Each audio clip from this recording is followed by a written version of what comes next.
Hello students, आज के topic में हम अपने पुराने लेक्चर को ही कंटिन्यू करेंगे। हमारा जो पुराना टॉपिक था वो हमने लिया था क्लास 7th, सब्जेक्ट हिस्ट्री था। और इसमें हमारा जो चैप्टर नंबर था वो था chapter number 2, new Kings and kingdom, नए राजा और उनके राज्य। इसमें हमने पढ़ा था कि कैसे न्यू डायनेस्टी की एमरजेंसी हुई, कैसे न्यू डायनेस्टी आई, कौन कौन सी न्यू डायनेस्टी थी।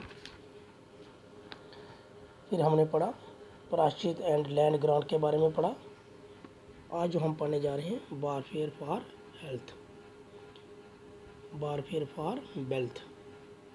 अब वारफेयर फॉर वेल्थ का मतलब होता है कि जंग जो लड़ी जाती थी किसके लिए? दौलत के लिए, जंग फॉर दौलत के लिए। You have noticed that each of these ruling dynasty was based in a specific region. हमने ये देखा है कि जितनी भी ये डायनेस्टी थी, रूलिंग डायनेस्टी जो हुकूमत करने में राजकुल की जितनी भी डायनेस्टी थी, रूलिंग डायनेस्टी, वो एक स्पेसिफिक रीजन में बेस करती थी, बैठी थी, स्पेसिफिक रीजन से ताल्लुक़ रखती थी। At the same time they tried to control other area. जब उन्होंने एक स्पेसिफिक एरिया में वो रूल करते थे, उन्होंने कोशिश की कि वो कोशिश करते थे कि आगे अपने राज्य को और बढ़ाया जाए। One particularly prized area was the city of Kannauj in the Ganga valley. इनमें से एक एरिया ऐसा था जिसको सब कंट्रोल करने की कोशिश करते थे, उस पर कब्जा करने की कोशिश करते थे। वो थी सिटी ऑफ कनौज, वो गंगा वैली में थी। For centuries rulers belonging to the Gurjara, Pratihara, Rashtrakuta और Pala dynasty fought for control over Kannauj. 3 dynasty थी, जैसे गुर्जरा प्रतिहारा था, राष्ट्रकूट थे और पाल डायनेस्टी थी। ये तीनों आपस में लड़ रहे थे किसके लिए, किस पर कंट्रोल पाने के लिए? कनौज पर। कनौज जो कि गंगा वैली में, सिटी ऑफ कनौज पर कब्जा पाने के लिए तीनों आपस में लड़ रहे थे। Because there were 3 parties in long drawn conflict. इस कन्फ्लिक्ट में 3 पार्टीज थी, 3 डायनेस्टी थी। Historian often describe it as the tripartite struggle. तभी हिस्टोरियन इसको क्या कहते हैं? तीन तीन लोगों की स्ट्रगल, यानी कि 3 पार्टीज की स्ट्रगल इसको माना जाता है। त्रिपक्षी जिसको कहा जाता है, त्रिपक्षी स्ट्रगल थी जी। As we will see, rulers also tried to demonstrate their power and resource by building large temples. अब जो रूलर थे ट्राइड टू डेमोन्स्ट्रेट, अपनी पावर वो कैसे शो करते थे, यानी रिसोर्स बड़े बड़े वो टेम्पल्स बनाते थे जिसके जरिए वो अपनी पावर को, ताकत को शो करते थे। So when they attacked one another kingdom they often choose to target temples. जब भी वो दूसरे राजा पर क्या करते थे, अटैक करते थे, दूसरे राज्य पर अटैक करते थे, तो सबसे पहले वो टारगेट किनको बनाते थे? टेम्पल्स को बनाते थे, क्योंकि टेम्पल्स के जरिए ही रूलर्स अपने क्या दिखाते थे? पावर दिखाते थे। Which was sometime extremely rich. You will read in about in this chapter 5। हम इसके बाद चैप्टर 5 में पढ़ेंगे। नेक्स्ट है one of the best known of such rulers in Sultan Mohammad of Ghazni. Afghanistan का एक रूलर था सुल्तान मोहम्मद गजनी, जो अफगानिस्तान का बेस्ट नोन, वो भी जाना माना रूलर्स था। He ruled from 997 to 10,030 and extended control over part of central Asia, Iran and north western part of subcontinent. उसने 997 ईस्वी से लेकर 10,030 तक हुकूमत की और अपना कंट्रोल कहाँ कहाँ तक बढ़ाया? सेंट्रल एशिया तक, ईरान तक और north and west part of subcontinent. Much of the wealth carried away was used to create a splendour capital city at Ghazni. उसने जितनी भी दौलत कमाई थी उसका यूज उसने कहाँ इस्तेमाल किया? स्प्लेंडर कैपिटल सिटी, गजनी को एक अच्छी सिटी बनाने के लिए, भव्य सिटी बनाने के लिए इस्तेमाल किया। He was interested in finding out more about the people he conquered. वो ज़्यादा से ज़्यादा जानना चाहता था कि किन किन लोगों को उसने जीता है। And interested scholar named Al Biruni to write on account of his subcontinent. वो ही interested a scholar named Albiruni को टू राइट, अलबियानी को उसने हुक्म दिया to write on account of the subcontinent. The Arabic work known as the Kitab ul Hind remains an important source for historian. जो Arabic work, अरबी में लिखा हुआ एक किताब उल हिंद है, किताब उल हिंद, उस पर हिस्टोरियन को उसमें सबसे ज़्यादा क्या मिलता है, सोर्स मिलता है हिस्ट्री के बारे में जानने के लिए। ये consulted Sanskrit scholar to prepare the account, उसने संस्कृत स्कॉलर को भी कंसल्ट किया था ताकि वो भी इसके बारे में ज़्यादा से ज़्यादा लिखें अपने बारे में, ताकि वो सब कॉन्टिनेंट जो है हिंदुस्तान का इसके बारे में ज़्यादा से ज़्यादा लिखें, उसको पता चले।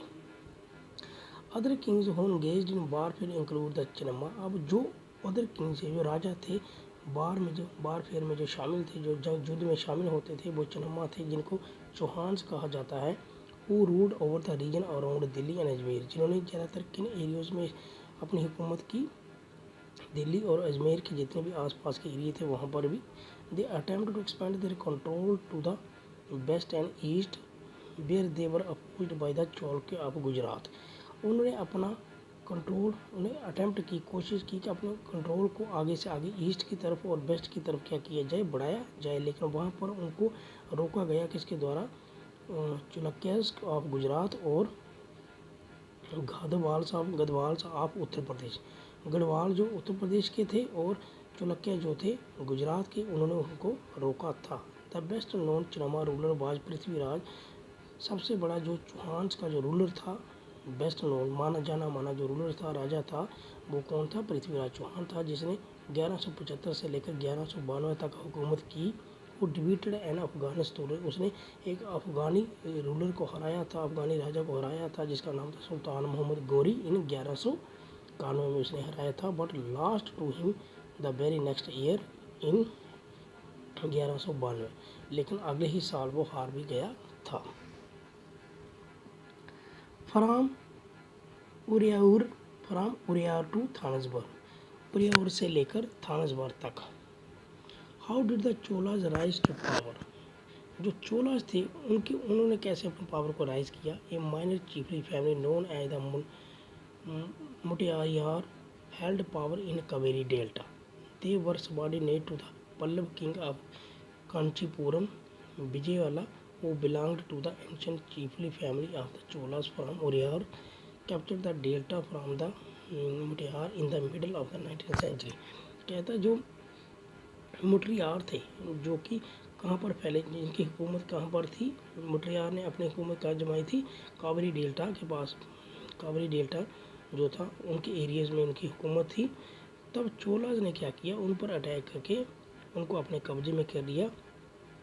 जो चोला फैमिली जो उरियार से थी, उन्होंने उनको अपने कब्जे में किया, यानी कि उनको हराया। कैप्चर द डेल्टा, फिर उन्होंने क्या इस डेल्टा को, कावेरी डेल्टा को अपने कब्जे में कर लिया। From the Muttaraiyar in the middle of the 19th century, उनसे यानी कि छीन लिए, जब उन पर जीत हासिल कर ली। कब की उन्होंने, 19th सेंचुरी में। He built the town of Thanesar and temple for goddess Nishumbhasudini here. वहाँ पर उन्होंने क्या किया, जब उन्होंने थानेसबर, जब उन्होंने मुटियार को हरा दिया, तो उन्होंने वहाँ पर एक थानेसबर टाउन बनाया और वहाँ पर एक मंदिर बनाया, किसका, निशुम्भदिनी का मंदिर बनाया था। The successor of विजयाला conquered neighboring region and kingdom grew in size and power।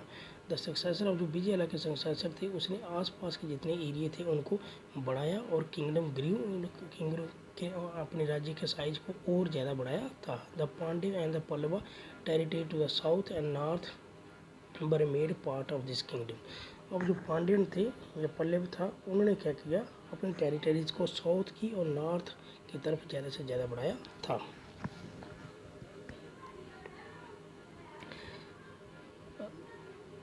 Raja one conquered the most powerful Chola rule, became king in 1985, expanded control over most of these areas। जो राजा one था, consider the most powerful चोला, राजा उसको चोलास का सबसे powerful राजा माना जाता था। उसने हुकूमत कब की थी, 1985 में, और expanded control over most of, उसने बहुत सारे एरियाज पर अपना कब्जा जमाया था। चोलास का सबसे जो पावरफुल राजा माना जाता है उसका नाम था Raja one. He also recognise the administration of empire, उसने एडमिनिस्ट्रेशन को भी सराहा था, यानी कि एडमिनिस्ट्रेशन को भी अच्छी तरह चलाया था। Raja son Rajendra one continued his and even raided the Ganga valley. अब जो राजा का सन था राजेंद्र वन, उसने भी अपने पिता की जो पॉलिसियाँ थी उनको आगे बढ़ाया था और उसने भी गंगा वैली पर हुकूमत की। Sri Lanka countries of southern Asia developing a navy for this expedition, उसने भी आगे की आगे तरफ अपने एरियाज को बढ़ाया था।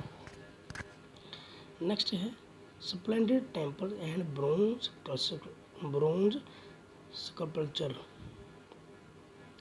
भव्य मंदिर थे और तांबे की मूर्तियाँ थी। भव्य मंदिर और तांबे की मूर्तियाँ, इसका मतलब है भव्य मंदिर और तांबे की मूर्तियाँ। The big temple of Thaneshwar and Gangaikonda Cholapuram built by the Raja and Rajendra और आर्किटेक्चर स्कल्पचरल मार्बल। कहता है कि जो बड़े बड़े टेम्पल्स थे थानेश्वर के और गायकोंडा के, वो किसके द्वारा बनाए गए थे? राजा जो चोला के राजा थे और उसके बेटा राजेंद्र से बनाए गए थे, जो कि बहुत ही सुंदर थे, विशिष्ट दिखाई देते थे। चोला's temple became upon the nuclei of settlement which grew around them। अब जो चोलास के जो टेम्पल थे वो एक केंद्र थे चोलास के सेटलमेंट का। चोला जहाँ पर फैले हुए थे, जो उनके मंदिर थे वो क्या थे? उनकी एक केंद्र बनाते थे, केंद्र थे उनके सेटलमेंट का। These were centre of craft production, वो क्राफ्ट प्रोडक्शन का भी सेंटर थे। Temples were also endured with land by the ruler and well other. अब टेम्पल्स की जो ज़मीन थी वो इंडोर्ड विद लैंड, अब टेम्पल्स के आसपास जितनी भी ज़मीन थी वो या तो रूलर उनको देते थे, एज वेल एज अदर उनको दान में करते थे, दान ने दी थी। The produce of this land went to maintain all the specialist who worked at the temple. अब ये जो ज़मीन थी जिस पर मंदिर बना था, जो भी ज़मीन थी आगे पीछे, उस पर जो भी अनाज पैदा होता था, उस पर जो भी कुछ पैदा होता था, वो किसको दिया जाता था? जो मंदिर में काम करते थे। Very often lived near priest garland maker कुक्स sweeper musician dancer. अब ये कौन कौन से थे? पुरोहित थे, गार्लैंड फूल का हार बनाने वाले, कुक थे, स्वीपर थे, झाड़ू पोछा करने वाले, म्यूजिशियन थे, डांसर वगैरह थे जो नाच वगैरह करते थे।